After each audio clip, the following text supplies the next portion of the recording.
আসার পরে আমি প্রথমে আমার ছিল, চোখটা ছিল স্টাইলাইজ, যে ইনস্ট্রুমেন্টগুলি স্টাইলাইজ হয় কিনা ঠিক মতো। তা দেখলাম যে হ্যাঁ, তারা সবসময়ের জন্য ওই স্টাইলাইজ মেশিনটা সবসময় যে অন করে রাখে, স্টাইলাইজ করে, যে রোগী যখন যে কাজটা করে সেই রোগীর যে ইয়েগুলি ইনস্ট্রুমেন্টগুলি সেগুলো আলাদা করে রাখে। হ্যালো, আসসালামু আলাইকুম এভরিওয়ান। আমি doctor Mohammad Saifur Rahman, doctor সাইফুরস dental প্ল্যানেটের page থেকে আরও দুইজন নতুন পেশেন্ট রিভিউ নিয়ে চলে আসলাম। আমার পাশে দুইজন পেশেন্টই হচ্ছে বুয়েট থেকে আসছেন। ওনারা আমার পাশে যিনি সম্মানিত পেশেন্ট বসে আছেন উনি মোহাম্মদ হেলাল উদ্দিন আঙ্কেল, এবং তার পাশে যিনি বসে আছেন উনি মোহাম্মদ নাসির উদ্দিন। ওনারা আমাদের চেম্বারে আসছেন। আমাদের চেম্বারে এসে হেলাল আঙ্কেল প্রথমে আসছেন। আসার পরে উনি আমাদের চেম্বারে রুট ক্যানেল, আমাদের চেম্বারে ক্রাউন কিভাবে হয়, আমরা কিভাবে প্রসিডিউর মেনটেন করি, কিভাবে কাজ করি, উনি বিভিন্ন কিছু তথ্য আমার থেকে কালেক্ট করতেছিলেন আর কি। পরে আমরা অ্যাজ ইউজুয়াল সব কিছু আমাদের ডিটেলস বলার পরে উনি আমাদের কথা আশ্বস্ত হয়ে আমাদের উপর বিশ্বাস রেখে উনি ওনার নিজের দাঁতের রুট ক্যানেল শুরু করলেন। তো এটাও বলতেছিলেন যে আমার দাঁতের রুট ক্যানেলগুলো ভালো করে দেন। আমার সহধর্মিণী আছেন এবং ওনার মেয়েও আছেন, ওনার দাঁতের বিভিন্ন সমস্যা আছে। তো অ্যাজ ইউজুয়াল প্রথম দিন যখন হেলাল আঙ্কেলে আমি কাজ করার পরে উনি ওনার সহধর্মিণীকে নিয়ে আসছিলেন আমাদের চেম্বারে। আন্টির দাঁতেরও একটা দাঁতের রুট ক্যানেল করে ক্যাপ আমরা করে দিয়েছি।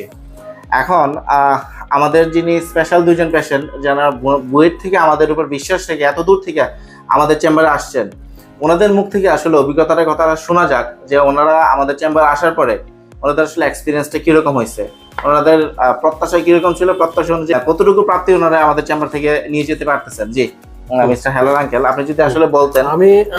আমি প্রথম ফেসবুক থেকে নাম্বার নিয়ে আমি প্রথম ফোন দিলাম।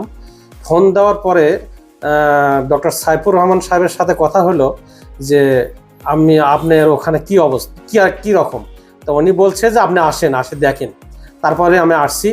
আসার পরে আমি প্রথমে আমার ছিল, চোখটা ছিল স্টাইলাইজ, যে ইনস্ট্রুমেন্টগুলি স্টাইলাইজ হয় কিনা ঠিক মতো। তা দেখলাম যে হ্যাঁ, তারা সবসময়ের জন্য ওই স্টাইলাইজ মেশিনটা সবসময় যে অন করে রাখে, স্টাইলাইজ করে, যে রোগী যখন যে কাজটা করে সেই রোগীর যে ইয়েগুলি ইনস্ট্রুমেন্টগুলি সেগুলো আলাদা করে রাখে। আবার নতুন করে স্টাইল করা যেগুলো নতুন একটা রোগী আসলে তার সামনে সেটা দেয়।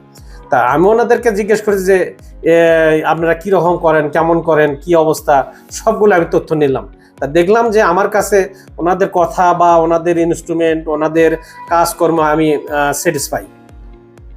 আমাদের এখানে যে রুট ক্যানেল করছেন আঙ্কেল, আর রুট ক্যানেল আসলে পেইন কতটুকু হয়েছে? বা রুট ক্যানেলে পেন আমার হয় নাই, কিন্তু আমার একটা দাঁতের মাংস এর আগে এক জায়গায় করছিলাম আমি, সেই জায়গা থেকে আমার টাইমটা বেশি হয়েছিল, কিন্তু রুট ক্যানেলের ভেতরে মাংস বাড়ে গেছিল। সে মাংসটার জন্য আমি একটু ব্যথা ফিল করতাম, কোনো কিছু খাইতে পারতাম না, যে ওই খাওয়ার সময় ওই খাবারটা ওই মাংসর ওপর বাঁচলে পরে ওখানে একটু ব্যথা করতো। তো ওনার কাছে আসলাম, ওনার কাছে দেখাইলাম, বললাম সব কিছু করলো, উনি ওটা কেটে তারপরে রুট ক্যানেল করছে। আঙ্কেলে কিন্তু একটু ইনজেকশন ভীতি আছে। উনি আমাকে বারবার বলতেছিল যে অ্যানেস্থেসিয়া দিবেন কিনা, আজকে অ্যানেস্থেসিয়া তো লাগবে না। আমি আঙ্কেলকে আশ্বস্ত করছি যে আমরা যাই করি আপনার ইনশাল্লাহ কোনো সমস্যা হবে না। ওনার বেসিক্যালি যে প্রবলেমটা নিয়ে আসছিলেন, উনি হচ্ছে দাঁতের পাশে মাংস বেড়ে গেছে।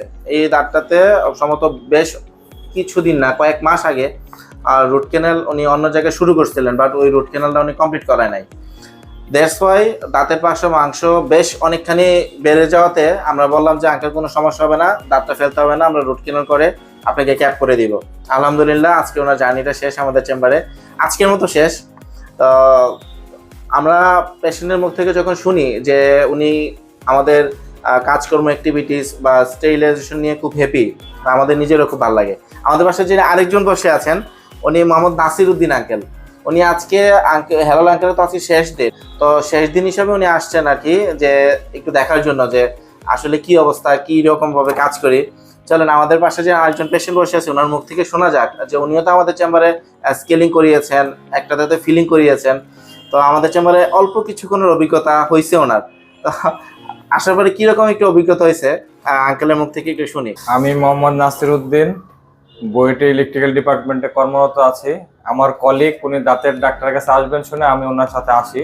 আমার দাঁতে সামান্য সমস্যা, কিন্তু এখানে ডাক্তার অ্যাডভাইস করেন যে আসলে আপনি এই মুহূর্তে যদি একটা দুটো দাঁত ফিলিং করেন এবং স্কেলিং করেন, আপনার দাঁতটা ভালো আছে কিন্তু আরো কিউর হবে।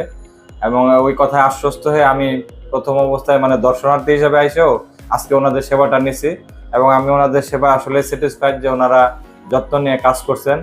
আমি অ্যাডভাইস করবো, ওনার পরামর্শ আমি যা শুনলাম যে বছরে অন্তত আমরা অন্য রোগের ডাক্তারের কাছে যেমন যাই, দাঁতের ডাক্তারের কাছে আসলে 6 মাস 1 বছর পর পর অন্তত চেক আপ করা দরকার। যাতে আমাদের আগে মুরব্বীদের মুখে শুনতাম যে দাঁত থাকতে দাঁতের কদর করো, মর্যাদা করো। এখন আমরা তো নিজেরা জানি না আসলে এই বিষয়টা যে দাঁতের কিভাবে কিওর নিব, কিভাবে যত্ন নিব। এই জন্য আমি মনে করি যে প্রত্যেকেরই আসলে মানে দাঁতের ডাক্তারের কাছে যাওয়া উচিত এবং তাদের মানে অ্যাডভাইস মতো দাঁত নিয়ে চলা উচিত। এবং আমি সাইফোর্স ডেন্টাল ল্যান্ডকে ধন্যবাদ জানাবো যে তারা যাতে আমাদের এই সেবায় তারা আত্মনিবেদিত হয়ে যত্ন সহকারে সবার সেবা দেন এবং আন্তরিকভাবে সেবা দেন। ধন্যবাদ। থ্যাংক ইউ আঙ্কেল, আপনারা অনেক কষ্ট করে আসছেন, আপনাদের দুইজনকে অসংখ্য ধন্যবাদ। সবাই ভালো থাকবেন, আমার জন্য দোয়া করবেন। আসসালামু আলাইকুম।